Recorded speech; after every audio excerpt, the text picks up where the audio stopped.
Beyond the Badge is brought to you by Stefan Cadolin of Coldwell Banker Burnett Realty and the Edina Crime Prevention Fund.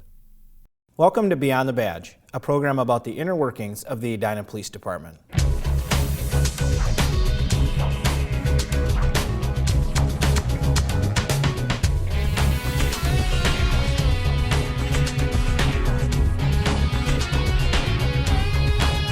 Thanks for joining us. I'm Officer Brian Hubbard. Last month, a man police believed to have burglarized several homes in Edina was arrested. Eden Prairie Police arrested alleged serial burglar Stewart Eugene Pesheck, age 43, of Richfield in early February.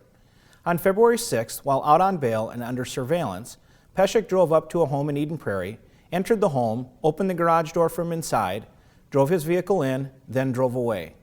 When officers checked the home, they found that a door had been forced open and wires cut on the back of the house. Officers then stopped Pesheck's car and took him into custody.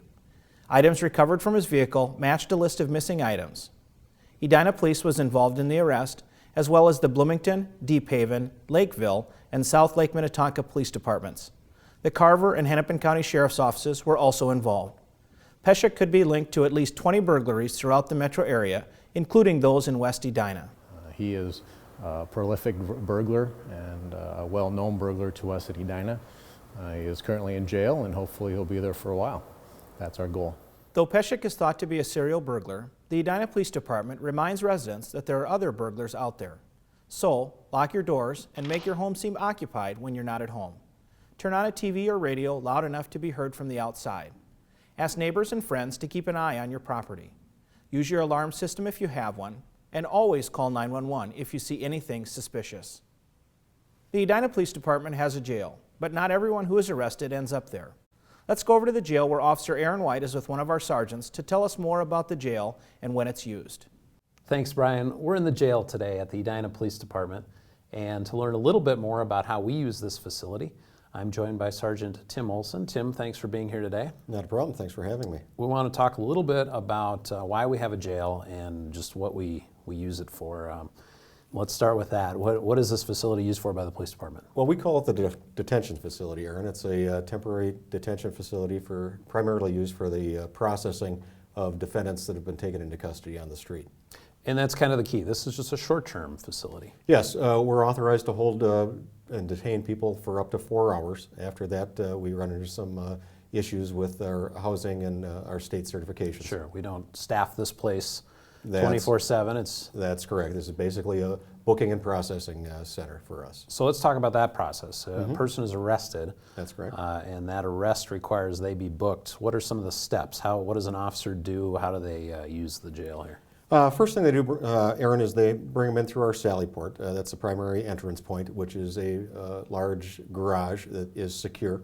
The garage is open and closed by our dispatch center upstairs. And that's an improvement over the way things used to be, correct? Big improvement, Aaron. In the old facility, there was no sally port.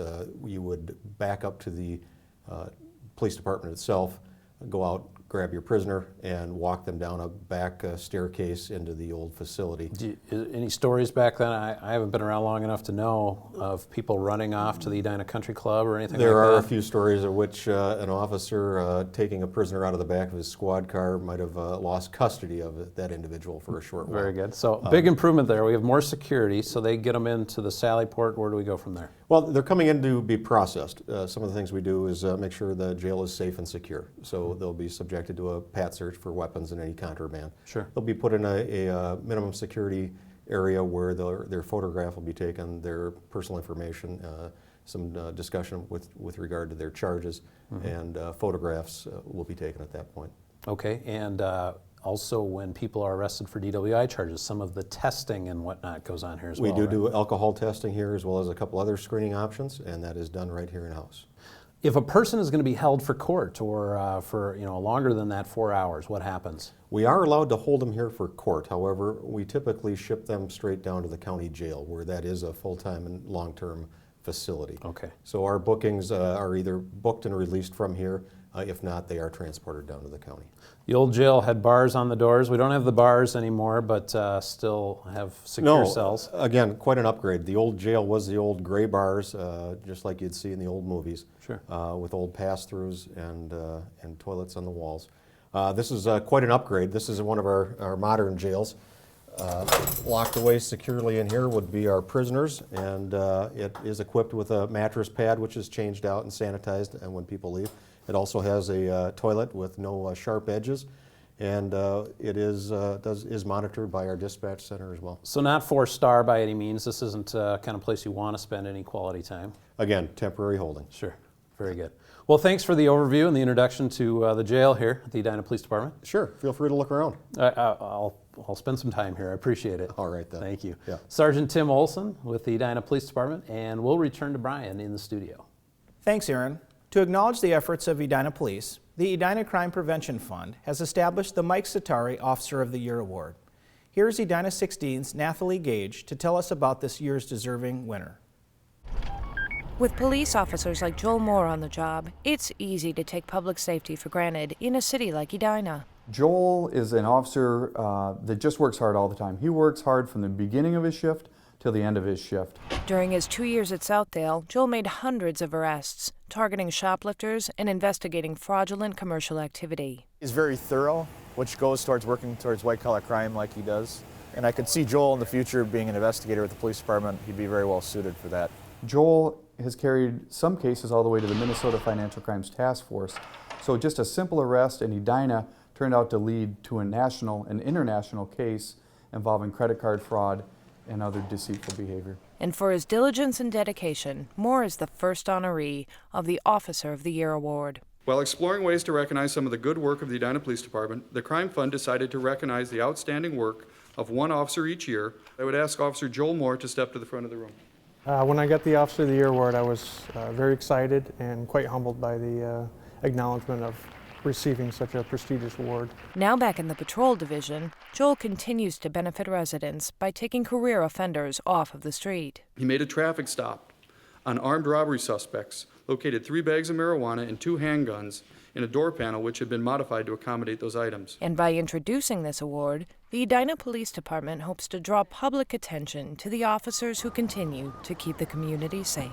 I think that our police officers should receive special recognition because they put their lives on the line every day. Officer Moore, because of your dedication, hard work, and for helping thousands of victims throughout the entire United States, I am honored to present you with the first annual Mike Sitarii Officer of the Year Award. Congratulations. I'm Nathalie Gage, Edina 16.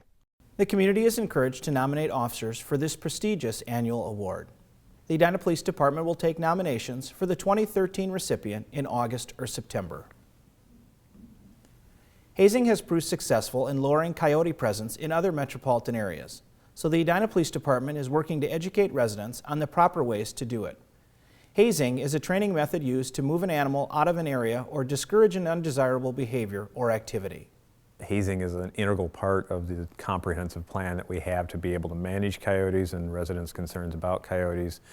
And this is an opportunity for people to learn how to do that part of it. So people have been real responsive and very positive about it. The presentations will be held 7 to 8 p.m. in the Edina Council chambers of the Edina City Hall, March 1st, 5th, 8th, 12th, 15th, 19th, 22nd, 26th, and 29th.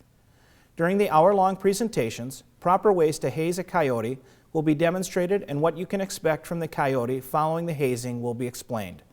Hunter will also go into detail on typical coyote behavior, how it changes throughout the seasons, and preventative measures residents can take to keep coyotes away. And so hopefully this will give you guys some tools to work with and you won't feel quite so helpless about it. The presentations are free, but registration is recommended. To register, visit www.edinamn.gov or call the Edina Police Department at 952-826-1610. On behalf of my co-host, Officer Aaron White, and the rest of the officers of the Edina Police Department, thanks for tuning in to learn a little bit more of what goes on beyond the badge. Tune in next month when we'll tell you about how Police Chief Jeff Long connects with kids in the community. Until then, stay safe.